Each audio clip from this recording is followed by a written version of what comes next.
Students, आज हम अपने इंट्रोडक्शन टू बिजनेस के सब्जेक्ट को स्टार्ट कर रहे हैं। इंट्रोडक्शन टू बिजनेस अगर आप अपनी बुक को ओपन करें तो आपकी बुक में जो फर्स्ट चैप्टर आएगा वो रहता है चेंजिंग फेस ऑफ बिजनेस।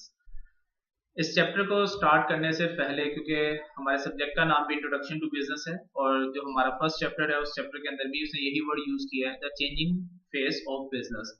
तो सबसे पहले नंबर के ऊपर जिस चीज के बारे में हमें पता होना चाहिए वो वर्ड है बिजनेस। कि बिजनेस कहा किसे जाता है। पहली चीज तो ये कि बिजनेस की डिफरेंट जगहों के ऊपर डिफरेंट किस्म की डेफिनेशंस हैं, बेशुमार डेफिनेशन इसकी अवेलेबल हैं। आसान से आसान अल्फाज में अगर हम बिजनेस को एक्सप्लेन करें कि बिजनेस कहा किसको जाता है तो हम उसमें ये कह सकते हैं, any legal activity which is done for the purpose of earning profit. कोई भी कानूनी काम जो हम करते इस नीयत से है कि उसके पीछे हमारा मकसद नफा कमाना हो, तो हम उसे नाम देते हैं कि वो बिजनेस है। अगर इस डेफिनेशन में हम यहाँ पर देखें तो दो चीजों को उसने हाईलाइट किया हुआ है। उनमें सबसे पहली चीज है जिसमें वो कहते हैं कि जी लीगल एक्टिविटी होनी चाहिए, यानी कि जो काम हम लोग कर रहे हैं वो काम कानूनी तौर पर दुरुस्त होना चाहिए। ये ना हो कि जो काम हम कर रहे हैं कानून वो काम करने की हमें इजाजत ना देता हो। अब एग्जांपल इसकी लेंगे, उसमें आपको ये क्लियर भी करवाऊंगा। नेक्स्ट जो सेकंड पर्पस उसने इसके अंदर एक्सप्लेन किया है, कहता है जी पर्पस ऑफ अर्निंग प्रॉफिट, और जो आपका मकसद है ना वो नफा कमाना होना चाहिए। अब अगर इसकी एग्जांपल में यहाँ पे एक छोटी सी कोड करूं तो मैं आपको इसकी एग्जांपल दे देता हूं। लेट्स सपोज हमारे मुल्क के अंदर बुक शॉप है, बुक शॉप जो कि हमारे बुक्स कॉपीज और पेंसिल वगैरह स्टेशनरी हमें सेल आउट कर रही है। अब स्टेशनरी वगैरह को सेल आउट करना ये गैर कानूनी काम नहीं है, ये लीगल एक्टिविटी है। लीगल एक्टिविटी इस वजह से कि अगर कानून की तरफ से इस काम को करने की इजाजत है। अगर ये काम बेटा इलीगल होता तो आज हमारे पास भी पढ़ने लिखने के लिए किसी किस्म की कोई पेंसिल, कोई कॉपी, कोई भी चीज हमारे पास अवेलेबल ना होती। और सेकेंडली वो जो दुकानदार है उसका पर्पस अर्निंग प्रॉफिट है। जारी बात है वो उस चीज के अंदर कुछ ना कुछ अपना मार्जिन रखकर ही वो आपको उस चीज को जो है वो सेल आउट कर रहा है। बेशुमार इसकी बेटा डेफिनेशन है। एक डेफिनेशन इसके नीचे भी यहाँ पे लिखी हुई है जिसमें वो आपको कह रहा है, all profit seeing activities and enterprises that provide goods and services necessary to an economic system। कहता है वो तमाम काम जो हमने मुनाफे के लिए किए। एंड एंटरप्राइज, एंटरप्राइज बेटा ऑर्गेनाइजेशन को कहा जाता है, इदारे को कहा जाता है। that provide goods and services, जो चीजें बनाएगा या अपनी सर्विसेज फराहम करेगा। लाइक जैसे मैं आपको पढ़ा रहा हूं ये सर्विसेज हैं। Necessity to an economic system, जो एक माशी निजाम के लिए जरूरी होंगी। हम वही चीज हमेशा बनाते हैं जो हमारे माशरे में लोगों को जरूरत हो। हम कभी भी कोई ऐसी चीज नहीं बनाएंगे जिसकी जरूरत ही ना हो। अब इसमें दोनों में अगर आप देखें तो दोनों डेफिनेशंस के अंदर एक वर्ड के ऊपर उसने फोकस किया। फर्स्ट डेफिनेशन में भी उसने कहा कि जी पर्पस अर्निंग प्रॉफिट है। सेकंड में भी उसने कहा कि जो हम गुड्स और सर्विसेज फ्राहम कर रहे हैं वो जो गुड्स और सर्विसेज हैं उनके अंदर भी हमारा पर्पस क्या है, वो प्रॉफिट ही है। तो प्रॉफिट को हम यहाँ पे क्लियर करते हैं। प्रॉफिट से रिलेटेड देखो से यहाँ पे एक डेफिनेशन आपके सामने यहाँ पे लिखी हुई है।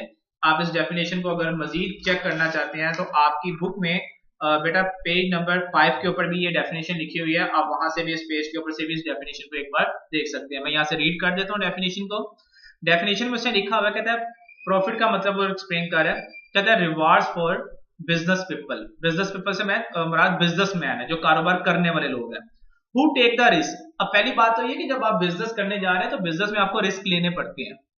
अगर कोई ये कहे कि जी मैं आज अपना बिजनेस स्टार्ट कर रहा हूं और मैं रातों रात अमीर हो जाऊंगा और मैं आने वाले दिनों में जो है वो इतना अरबपति या खरबपति बन जाऊंगा, तो ये अपने ज़हन से बात निकाल दें। बिजनेस में हमेशा रिस्क होते हैं क्योंकि बिजनेस के अंदर अप डाउन चलती हैं। सम टाइम बिजनेसमैन बहुत ज्यादा पैसे कमाता है और सम टाइम बिजनेसमैन कोई पैसा भी अर्न नहीं कर पाता।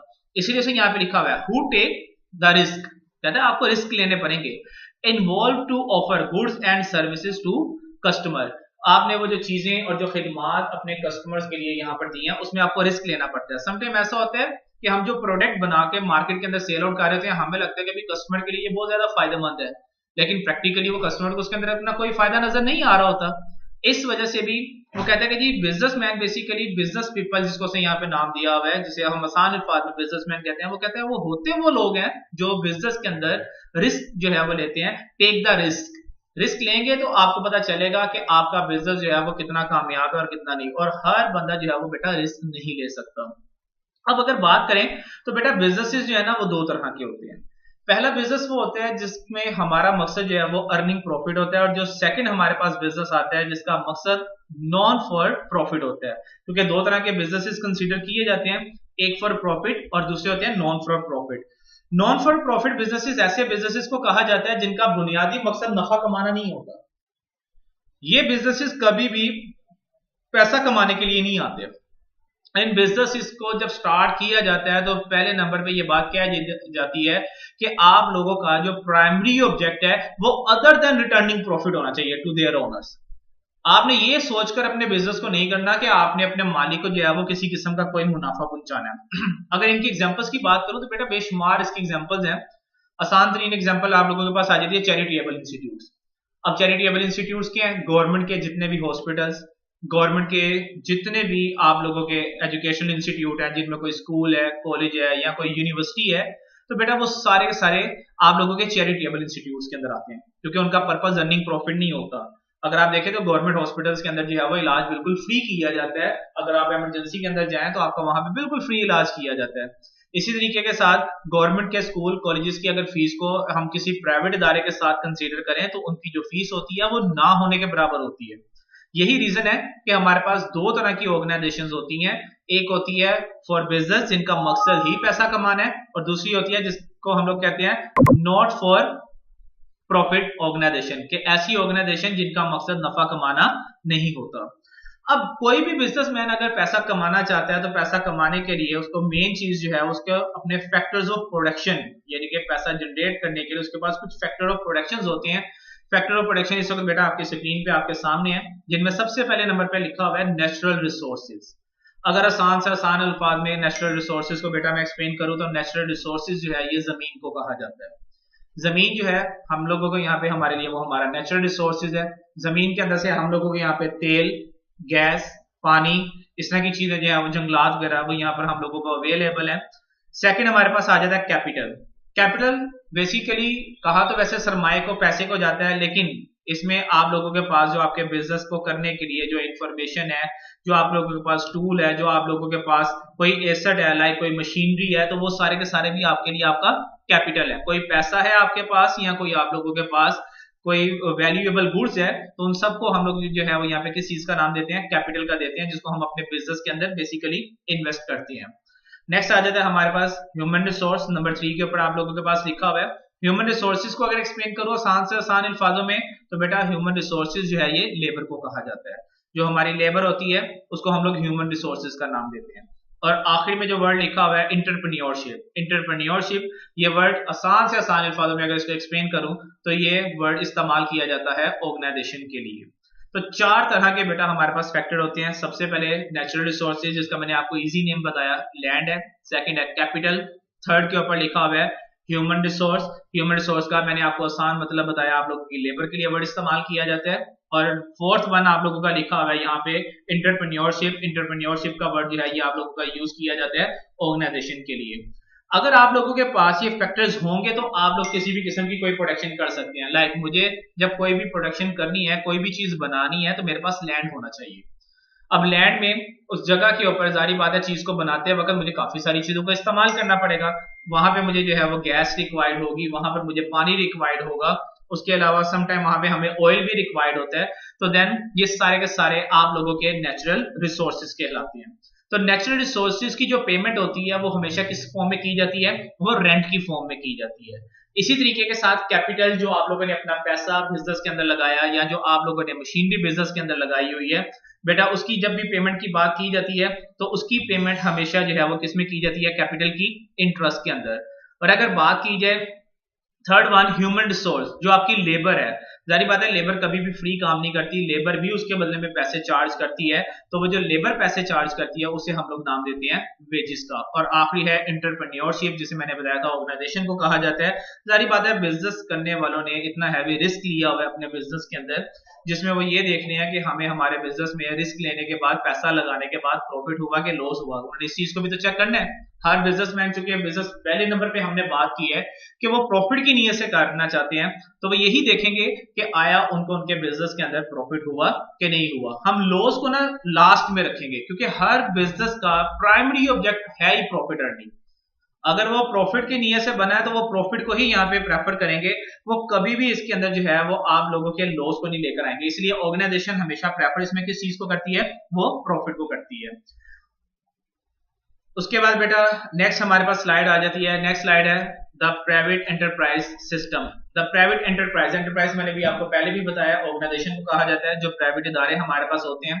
अगर इसकी प्राइवेट एंटरप्राइज सिस्टम की हम लोग डेफिनेशन को रीड करें तो डेफिनेशन में कहता है economic system that reward businesses for their ability to perceive and serve the needs and demand of customer. कहते हैं बेसिकली जो हमारा इकोनॉमिक सिस्टम है, जो हमारा माशी निजाम है, वो हमें ये चीज बताता है कि हम बिजनेस को जो है वो उनकी सलाहियत के मुताबिक, जो उनकी एबिलिटी, जो उनकी काबिलियत है, उसके मुताबिक उनको उनका रिवॉर्ड बेसिकली आप कह सकते हैं कि उनको जो है वो कोई इनाम वगैरह मिलता है या उनको जो है वो उसका कोई ना कोई बेनिफिट मिलता है, और उनकी एबिलिटी के मुताबिक। एबिलिटी क्या है कि उन्होंने जितनी कस्टमर को जरूरत थी क्या उसके मुताबिक चीज को बनाया, उससे ज्यादा बनाया कि उससे कम।